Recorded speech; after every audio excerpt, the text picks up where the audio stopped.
Hi, I'm Dr. Ted Anders, founder of the Love Light campaign and the Life Lift Solutions Experience. That's S-O-U-L.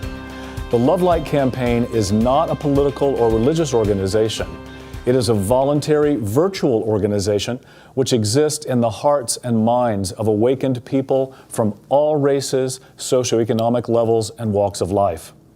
The campaign exists to influence leaders in all political parties, religions, and ethnicities to use their power and resources to create a world that works for everyone on our planet restored by love. In order to be involved with the campaign, it is necessary to wake up beyond your current limiting belief about yourself. It is essential to wake up as love, realizing you already are unconditional, unlimited, endlessly creative, permanent love. You need not seek love, buy love, hope for love, or sacrifice yourself in meaningless relationships or social responsibilities to try to earn love. Why not? Because you are love, although that's probably not what you believe about yourself at this point. In fact, if you're listening to your own internal chatter, it will tell you you are anything but love. Fortunately, your true essence is so much more than your everyday thinking, feeling, and actions. So much more than your recurring, unwanted, painful patterns. Certainly more than the grips of depression, anger, and fear. We have to wake up and realize that love and the sense of security, peace, and happiness that it brings is not out there somewhere or in someone else from whom you must try to get it, or buy it, or manipulate for it. And you do not need a guru to become what you already are. With all due respect to all the religious leaders in the world, the greatest guru is already in you. And you know it somewhere deep inside. You and I have had glimpses, moments when the overwhelming peace, contentment, and joyful freedom of our highest soul self has flooded our awareness. And we know that all is ultimately well, no matter the natural and human-induced disasters which we see on the news every day. However, let's face it, to wake up and stay awake to such an awesome truth takes some special techniques and consistent practice. Knowing this, I dedicated the last 7 years of my professional life developing the Life Lift Solutions Experience. The term solutions was chosen to indicate that real solutions to our problems come from the power of our souls, because our souls are enduring, unlimited, unconditional love. I have now written the book Untwisted to assist readers to prepare for the Life Lift Experience Seminar, or who can't attend but are ready to do self-guided reading and personal exercises to awaken as love, thereby changing their own lives and the world around them. The primary purpose of Untwisted and the related Life Lift method is to help you and me wake up and remember the truth of who we are. So once again, who are you? You are already unlimited, unconditional love, and the love you are is eternal and endlessly creative. It is important for you to know that you are eternal love, and you need not do anything to prove it or earn it. Your nature and birthright is to be the divine pattern of love, living and walking in a physical form on this amazing planet surrounded by our star-studded galaxy. In other words, you are God's spiritual expression living in a human physical form. How amazing is that? As such, you can have immediate access to endless emotional freedom, boundless joy, and unlimited love because this is who and what you already are. So, if that's the case, why do we live as though we have forgotten this truth? Why do we live in pain associated with feeling less than, isolated, unsafe, unworthy, or unlovable? Why do we repeat painful patterns and limit our own joy and undermine our own internal peace? Before I provide the answers I've learned, let me digress for 2 minutes to share a quick overview of my life interest and professional background. In so doing, you can understand how I came to the conclusions I'm about to share with you. Then we'll dive into the primary reason why we humans, each and every one of us, has forgotten who and what we really are. And we'll also take a look at what's possible for ourselves and our precious planet when we wake up and remember that we are, in fact, unconditional, unlimited, creative love. And this natural essence and power of the universe is us. You and me and every other human we encounter. So here are some highlights of my life with a few visuals to go along with the story. I was born in Virginia to a Southern Baptist minister father and a teacher, singer, artist mother.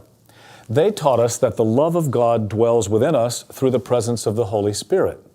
We learned that to truly live, we needed to die and be reborn. That was quite a concept for a small child, and it's a major concept for each of us as adults. So, more on this essential point later. Expanding on my parents' teachings, I went on to study psychology as well as religions and archaeology in the Middle East and India, and determined that my primary role in life is to help myself and others access the truth of our unity with God and one another. And this is true regardless of all the self-doubts and apparent limitations with which we burden ourselves. So the universe and I cooperated to open doorways to fascinating professional learning opportunities. As an educational psychologist focused on human learning and performance, I have guided NASA astronauts in the role of Space Shuttle Flight Crew Training Manager, provided management training and development for corporations all around the world, trained United States Department of Defense leaders and staff in all branches of the military service. And I've guided Nobel Peace Laureates to improve their humanitarian organizations. One special experience involved engaging with the Dalai Lama and guiding the complete overhaul of his government's school system for refugee Tibetan children students living throughout India. Another role which led to several deep insights involved supporting the Nobel Peace Laureates Women's Initiative through my collaboration with Irish Nobel Peace Laureate Betty Williams and others. Further, I was strongly influenced by my interactions with Archbishop Desmond Tutu of South Africa and his beautiful views on God's loving nature within us. Moving beyond psychology, I acted on my interest in natural health and ecology studies to rediscover ancient traditional medicines in Fiji. With partners in both countries, I established the Nature's Nurse companies to develop natural medicines in a manner which is ecologically sustainable, culturally respectful, and economically beneficial to the villages engaged in our supply chain. For the past several years, I've woven insights from all these experiences and more to develop the Life Lift method, to help any one of us wake up to the power of the truth within. So, now let's return to the main questions at hand. First, who and what are you? Second, why have you forgotten? And third, how can you wake up, remember, and experience your truth? First, who and what are you? As you will come to see when you read Untwisted or participate in a Life Lift seminar, you have several levels of consciousness available to you right now.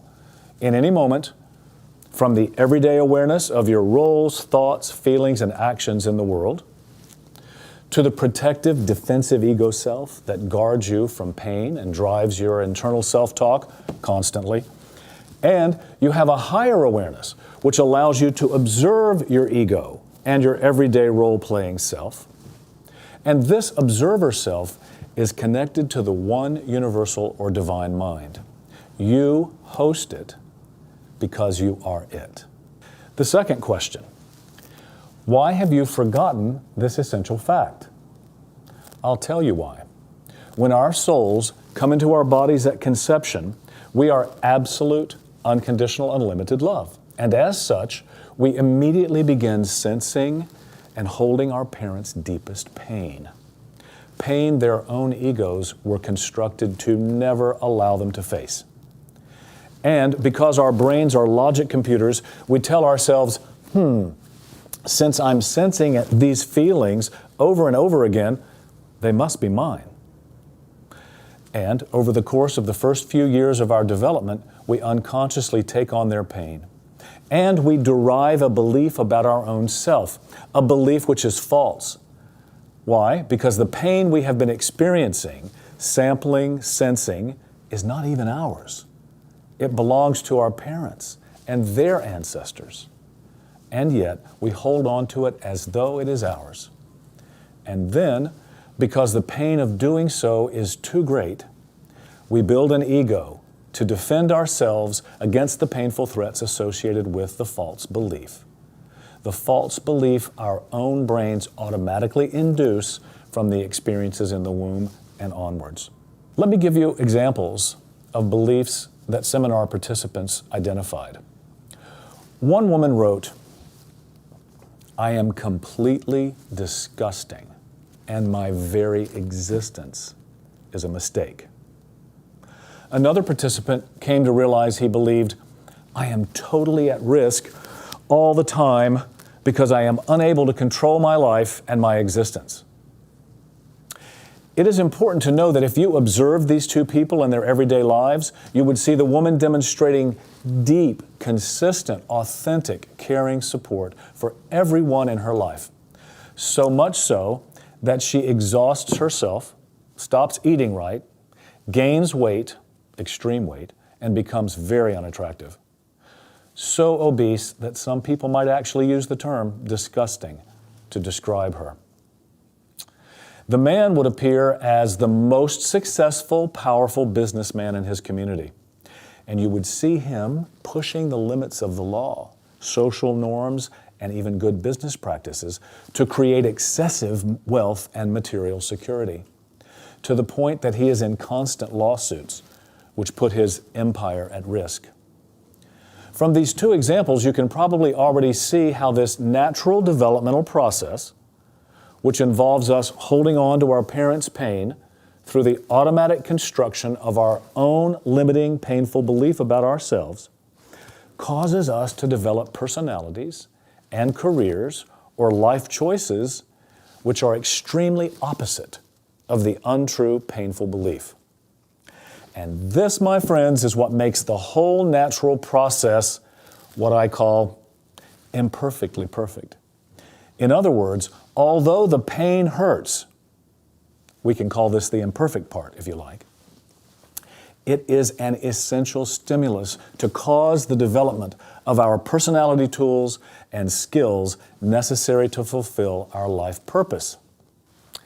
Just ponder all that for a while. It can be a bit difficult to digest. Indeed, it can even be nauseating.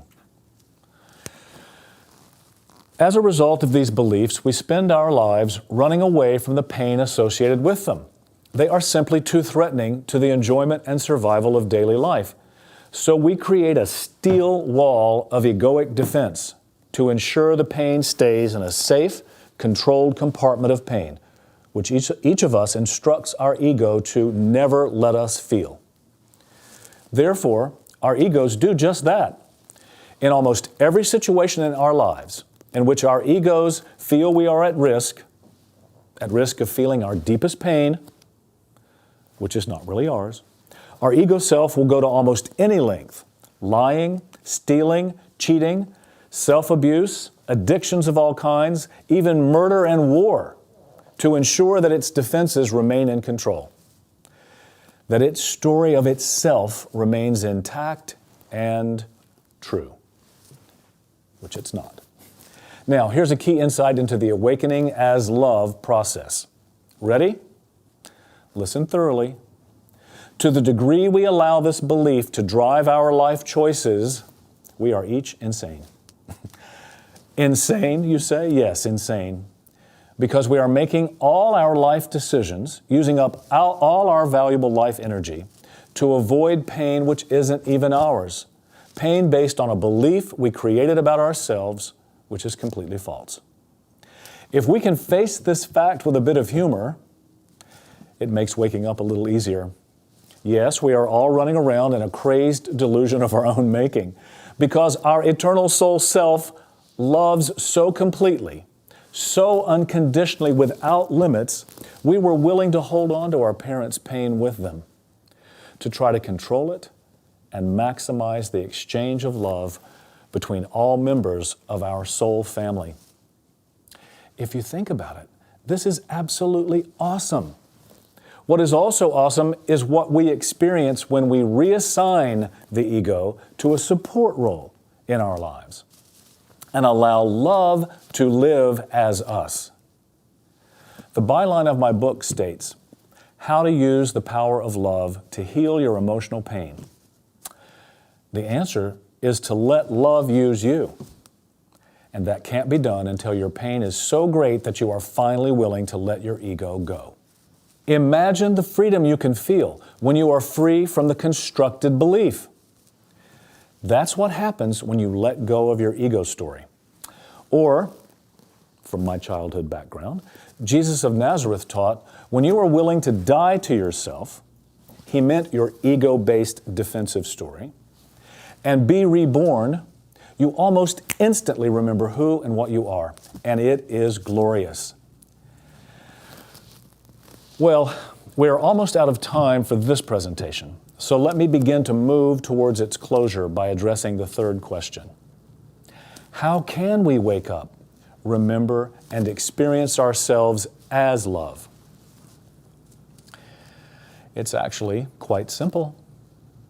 Once you have learned to observe your constructed ego self from your higher observer perspective, you realize that your defensive personality programs are operating to limit your life choices, to avoid feeling overwhelming pain related to your false belief. You have built a self-defense machine which traps you and limits you from experiencing life the way you want it. Your own ego, which you built to protect you, is actually the single greatest obstacle to living the life you want. So, to be free, we have to let it die, figuratively speaking, through a set of guided exercises called the Life Lift Experience. The entire process takes less than 1 day in a facilitated group seminar or as an individual, and you are in complete control of your experience the entire time. To get a greater sense of what I'm talking about, read Untwisted, which is brief and to the point for today's busy readers. It will get you started on the path to untwisting the false belief which makes you feel you are anything less than unlimited, unconditional love. Now, in closing, let's ask ourselves, why would we want to bother waking up as love? This question brings us back to the introductory remarks I made at the outset. Indeed, to the whole reason my team and I are bothering to share our Life Lift Awakening experience with as many people as we can around the world. Do you remember what I said at the beginning? I opened this presentation with my description of the Love Light campaign and its mission. Only those people who have released themselves from the restraint and limitations of their defensive egos, or, in other words, who are willing to die to their constructed self, can experience their permanent, all-knowing, endlessly creative higher self. And who and what is your higher self? You are love, carried from the heart and mind of God as light itself. You are love light, expressed as physical existence here on earth. As endless love, a soul empowered by eternal light. You are no longer limited by fear, self-doubt, and the painful limitations which have kept you from having the life you want. You become free to live a bold, unencumbered emotional existence, to create a world beyond the ego self, a world that works for everyone. You create this world spontaneously because you know in every fiber of your being that there is plenty for everyone. There are endless creative solutions for what appear to be overwhelming obstacles and limitations. You know you are one with the universal source of love and light, and as such, all things are possible. Thank you. We look forward to hearing from you. You can order your copy of Untwisted and register for a Life Lift experience by clicking on the book link or the registration link at lifeliftsolutions.org. Once you've done the awakening work, take action in your life and in your community as a member of the Love Light campaign, keeping in mind and heart that together, as one people with one purpose, we can all thrive together on our one planet, restored by our love.